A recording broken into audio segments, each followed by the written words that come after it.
એક વાત જણાવી દઈએ આપને કે જ્યારે પોલીસ દ્વારા એક અભિયાન શરૂ કરવામાં આવ્યું છે, તેરા તુચકો અર્પણની સાથે જ પોલીસે આ અભિયાનની શરૂઆત કરી છે। સાથે ગુજરાત રાજ્ય પોલીસ મહાનિર્દેશક અને મુખ્ય પોલીસ અધિક્ષક શ્રી માનનીય વિકાસ સહાય સાહેબ દ્વારા પ્રજાલક્ષી અભિગમોના ભાગરૂપે લોકો સાથે જ્યારે તાદાત્મ્ય વધારવા હેતુસર તેમજ પોલીસ સાથે પ્રત્યેક લોકોનો વિશ્વાસ વધે તેવા હેતુથી તેરા તુચકો અર્પણની શરૂઆત કરવામાં આવી છે। આવા અભિગમથી જ્યારે જે કોઈ વસ્તુની ચોરી થઈ ગઈ છે, જતી રહી છે, ખોવાઈ ગઈ છે, તે તમામ પ્રકારની જે રિપોર્ટો પોલીસ સ્ટેશનની અંદર નોંધાય છે તો તેની શોધખોળ કરીને તે માલિકને પરત આપવામાં આવતી હોય છે। તેરા તુચકો અર્પણ આ અભિગમનો એક ભાગ છે।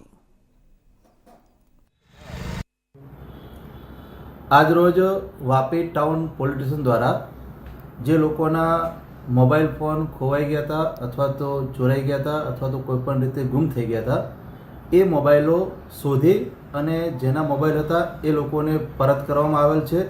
ગુજરાત સરકાર દ્વારા શરૂ કરવામાં આવેલ કાર્યક્રમ તેરા તુચકો અર્પણ એ અંતર્ગત આજે તમામ લોકોને 21 મોબાઈલ જેની કિંમત આશરે 5 લાખ રૂપિયાથી વધુ થાય છે તે મોબાઈલ તેરા તુચકો કાર્યક્રમ અંતર્ગત પરત કરવામાં આવેલ છે।